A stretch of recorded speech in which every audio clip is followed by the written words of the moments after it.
sítios fora dos gânglios linfáticos foi documentada em 40% dos casos, e os sítios mais comumente acometidos são a pele, partes moles e o trato respiratório superior. O PET-CT é um exame de imagem que representa um grande avanço para a medicina nuclear e particularmente para a oncologia, pois é capaz de distinguir alterações benignas de malignas com base em dados referentes à metabolização de radiofármacos pelos tecidos corporais. O Fluor-18, hoje em dia, é o radionuclídeo mais utilizado na realização do PET-CT, e ele é um composto que marca a fluorodesoxiglicose, que é um análogo da glicose sendo captado por células ativas. Esse composto é utilizado no PET. A utilização desse composto no PET já é uma ferramenta bem estabelecida no diagnóstico, estadiamento e acompanhamento de neoplasias malignas. Entretanto, percebe-se uma grande expansão das indicações desse método para os portadores de doenças benignas, como é o caso da doença de Rosai-Dorfman, pois esse exame apresenta uma alta eficácia e sensibilidade.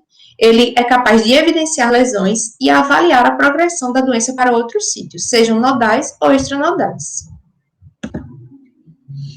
A justificativa para a realização desse estudo está na escassez na literatura sobre o assunto, pois a doença de Rosai-Dorfman é rara e necessita de mais estudos que entendam melhor a fisiopatologia da doença. Também há necessidade de implementação de novos protocolos para que os pacientes acometidos pela doença possam se beneficiar com novas estratégias de diagnóstico e acompanhamento. Agora vamos aos objetivos. O objetivo geral desse estudo foi de relatar um caso clínico de um paciente com diagnóstico da doença de Rosai-Dorfman com acometimento extranodal e também de discutir a apresentação clínica da doença, suas características histológicas, diagnóstico e tratamento. Como objetivos específicos, buscou-se discutir o uso do PET-CT no diagnóstico e acompanhamento da doença de Rosai-Dorfman, defendendo os benefícios do seu uso. E também buscou-se evidenciar casos mais atuais em que esse exame foi uma ferramenta útil para este propósito. Agora vamos aos materiais e métodos. Esse estudo é caracterizado como um estudo observacional, descritivo, reflexivo e retrospectivo, do tipo relato de caso. Foi realizado no Centro Paraibano de Oncologia, localizado em João Pessoa, Paraíba, e realizado no período de fevereiro a dezembro de 2020. A amostra foi um paciente do sexo masculino de 52 anos, portador da doença de Rosai-Dorfman, com manifestações extranodais. Foi incluído no estudo apenas o paciente supracitado por se tratar de um relato de caso. Os dados foram coletados mediante prontuário médico, que apresentava exames de imagem e anatomopatológico. A coleta foi realizada no Centro Paraibano de Oncologia e as informações relevantes foram selecionadas e organizadas. Em relação à análise de dados, os dados retrospectivos do prontuário médico foram estudados e analisados com base em referencial teórico, que foi encontrado na BVS, PubMed e Cielo.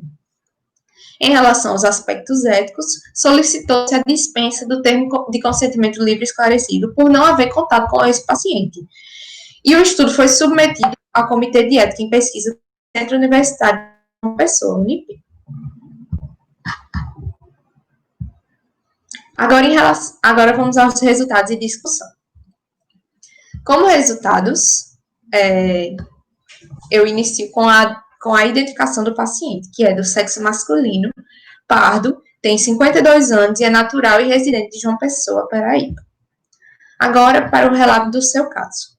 O seu caso iniciou com a ocorrência de epistaxes recorrentes, que evoluíram para anosmia e obstrução nasal total.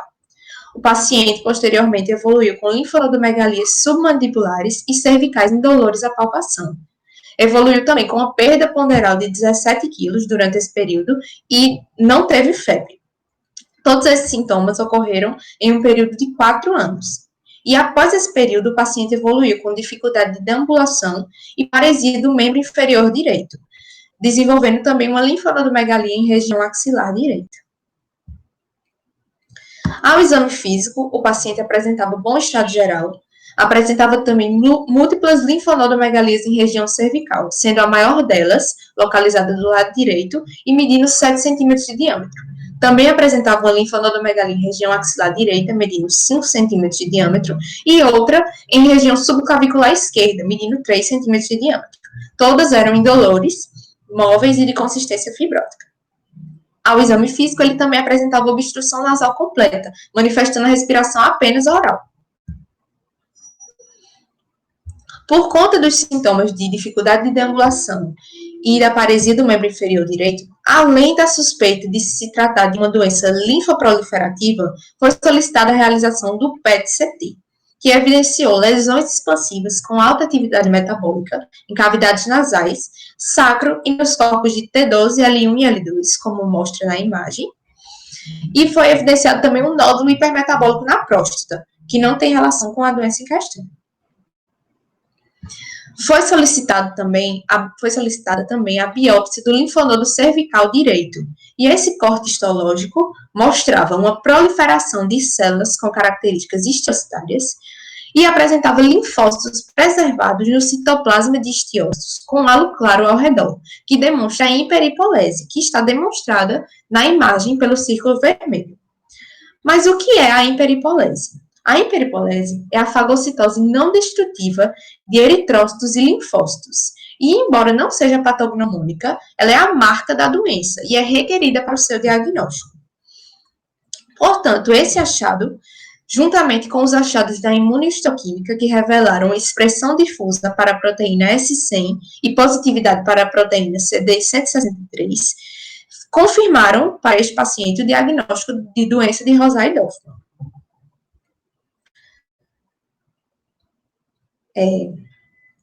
Com o diagnóstico estabelecido, foi instituído o tratamento, que foi prednisona, na dose de 1,5 mg por quilo por dia. Com 2 meses, o tratamento obteve uma resposta bem satisfatória. O paciente teve desobstrução nasal, uma redução progressiva das linfonodomegalias e teve retorno da força muscular em membro inferior direito. Porém, com 3 meses de tratamento, o paciente evoluiu com diabetes mellitus, levando à necessidade de suspensão do medicamento. Esse paciente foi colocado em observação clínica e, após 6 meses, ele apresentou uma recidiva da doença em região paravertebral, sendo instituído outro tratamento, que utilizou metotrexato na dose de 30 mg por metro quadrado por semana intramuscular, associado a 6-mercaptopurina, na dose de 60 mg por metro quadrado por dia via oral, obtendo resposta satisfatória. E agora passemos para a discussão do caso. Em relação ao tratamento, o mesmo só é realizado quando os pacientes são sintomáticos ou quando há envolvimento de órgãos ou sistemas vitais. É importante ressaltar que a remissão espontânea pode vir a ocorrer. Ainda não há um protocolo exato definido para o tratamento da doença, mas há diversas possibilidades de abordagem. E algumas terapias efetivas para a doença de Rosai-Dorfman, tanto nodal como extranodal, incluem a excisão cirúrgica, a quimioterapia, corticosteroides orais e intralesionais e a radioterapia. O fluxograma representado na imagem mostra diversas possibilidades de abordagem terapêutica para a doença. Quando ocorre a confirmação patológica da doença de Rosai-Dorfman, o tratamento vai depender se a doença é limitada e localizada ou se é extensa e sistêmica. Também vai depender se o paciente é assintomático ou sintomático. Se o paciente for assintomático, pode ser indicada apenas a observação e acompanhamento. Mas se os pacientes selecionados tiverem um alto risco futuro de lesão de órgãos vitais, ou se a massa estiver localizada em uma região com alto risco de lesão de órgãos-alvo, o paciente deve ser tratado mesmo sendo assintomático.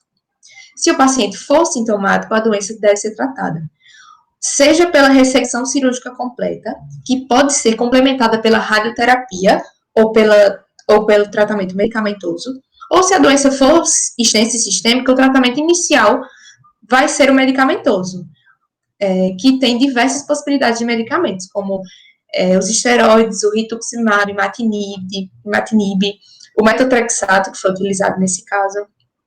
Como já foi citado anteriormente, esse paciente em questão teve o seu tratamento inicial como tratamento medicamentoso, pois já se tratava de uma doença mais extensa.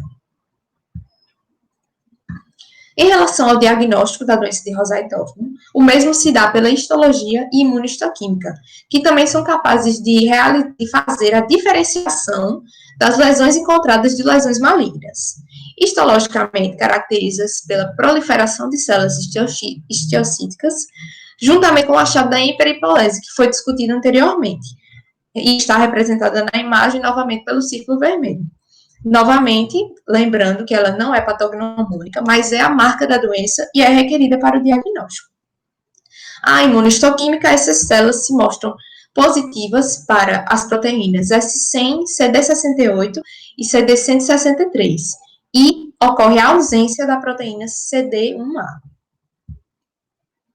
As imagens a seguir mostram alguns exemplos da expressão dessas proteínas da imunohistoquímica.